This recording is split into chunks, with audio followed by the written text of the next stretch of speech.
నమస్కారం. మీ సత్య for the people live టీవీకి స్వాగతం. ఈరోజు ఆధ్యాత్మిక విశేషాల్లో మనం పాపపుణ్యాలను ఎలా బేరీజు వేస్తారు అనే అంశం గురించి చెప్పుకుందాం. మనిషి మనుగడ పాపపుణ్యాల మీదే ఆధారపడి ఉంటుంది. మనిషి చేసే మంచి పనులు, సజ్జన సాంగత్యం, మంచి మాట, మంచి నడవడిక మనని ఉత్తమ లోకాలకు చేరుస్తాయి. అలాగే మనం చేసే చెడు, దుర్భాషణలు, ఇతరులకు చేసే కీడు ఇవన్నీ కూడా నరకానికి చేరువ చేస్తాయి. అందుకని మనిషి ఎప్పుడు జాగరూకుడై భగవంతుని స్మరిస్తూ ఉత్తమ పనులు, ఉత్తమ మార్గాలు చేస్తూ ఉండాలని పెద్దలు చెప్తారు. ఒకరోజు సత్యభామ శ్రీకృష్ణ పరమాత్మ ఉద్యానవనంలో కూర్చొని ఇదే అంశం మీద మాట్లాడుకుంటూ ఉంటారు.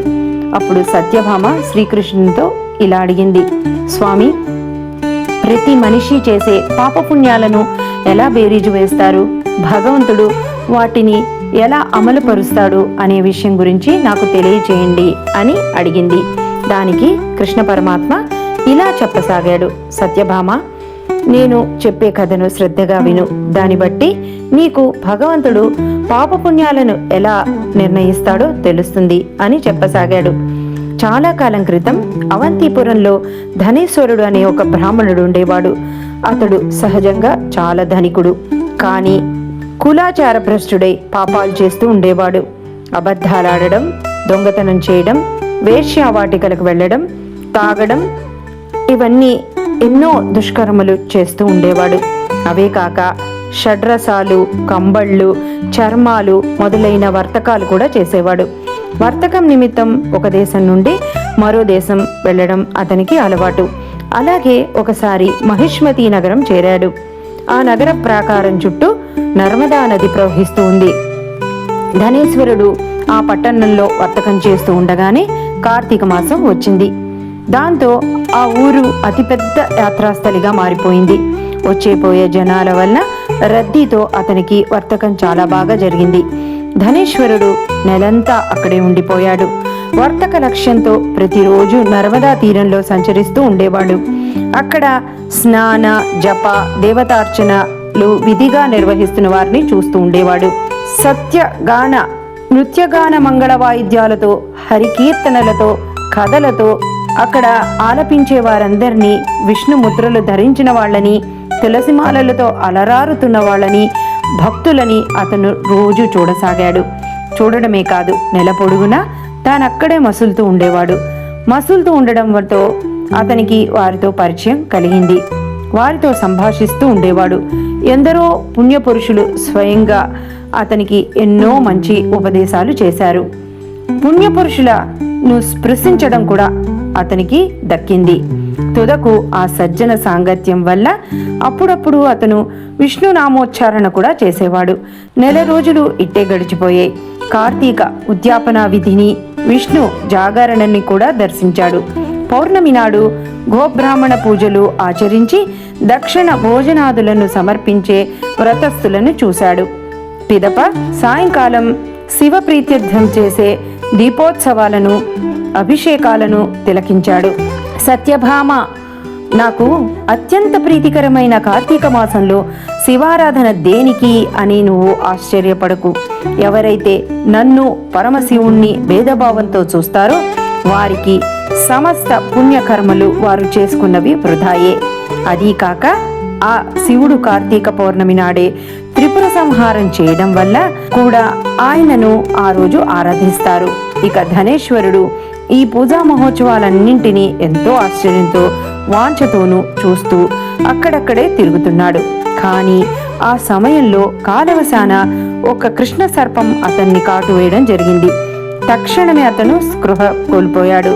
అలా స్పృహ కోల్పోయి అపస్మారకంలోకి వెళ్ళిపోయిన అతన్ని అక్కడ ఉన్న భక్తులు తులసి తీర్థాన్ని సేవింపచేశారు. తర్వాత క్షణంలోనే ధనేశ్వరుడు దేహత్యాగం చేయడం జరిగింది. మరుక్షణమే యమదూతలు వచ్చారు. అతని జీవిని పాపబద్ధుని చేసి కొరడాతో మోదుతూ యమధర్మరాజు వద్దకి తీసుకెళ్లారు. యముడు అతని పాపపుణ్యాల గురించి విచారణ ఆరంభించాడు. అప్పుడు చిత్రగుప్తుడు, హే ధర్మరాజా, వీడు ఆగర్భ పాపాత్ముడే తప్ప అణువంత కూడా పుణ్యం చేసినవాడు కాదు అని చెప్పాడు. ఆ మాటల మీద దండధరుడు తన దూతల్చే ధనేశ్వరుడి తలను చితక్కొట్టించి కుంభీపాక నరకంలో వేయించాడు. కానీ ధనేశ్వరుడు ఆ నరకంలో పడగానే అక్కడ ఉన్న అగ్నిజ్వాలలన్నీ చప్పగా చల్లారిపోయాయి. ఆశ్చర్యపడిన దూతలు ఈ విషయాన్ని యమధర్మరాజుకు విన్నవించారు. అప్పుడే అంత అబ్బురపడిన నరకాధీశుడు తక్షణమే ధనేశ్వరుని తన కొలువుకి పిలిపించి పునర్విచారణ చేశాడు.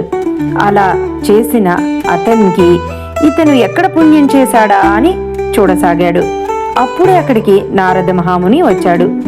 ఓ యమధర్మరాజా, ఈ ధనేశ్వరుడు తన చివరి రోజుల్లో నరక నివారకాలైన పుణ్యాలను ఆచరించాడు కనుక ఇతన్ని నీ నరకం ఏమీ చేయలేదు అని చెప్పాడు.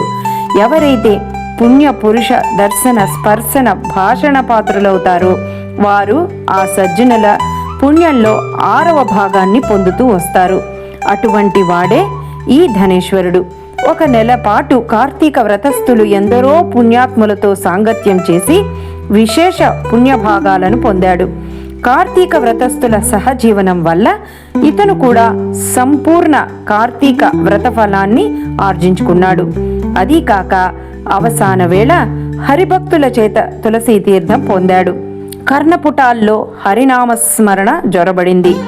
పుణ్య నర్మదా తీర్థాలతో ఇతని దేహం విలీనమైంది. అందరూ హరిప్రియుల ఆచరణకు పాత్రుడైన ఈ విప్రుడు నరకానుభవానికి అతీతుడే కాని అక్కడ ఉండటానికి అర్హుడు కాదు అని తెలుసుకో.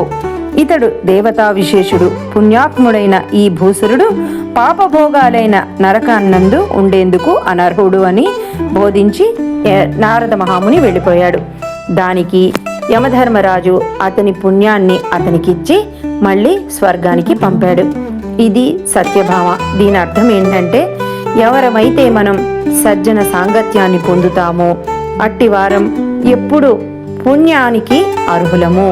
మనం చేసే పాప పుణ్యాలు మనం చేసే పనుల మీదే ఆధారపడి ఉంటాయి.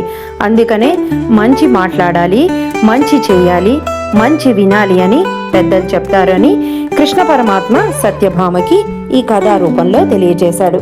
మీకు మా ఛానల్ నచ్చితే కనుక తప్పకుండా లైక్ చేసి సబ్స్క్రైబ్ చేసి షేర్ చేయండి.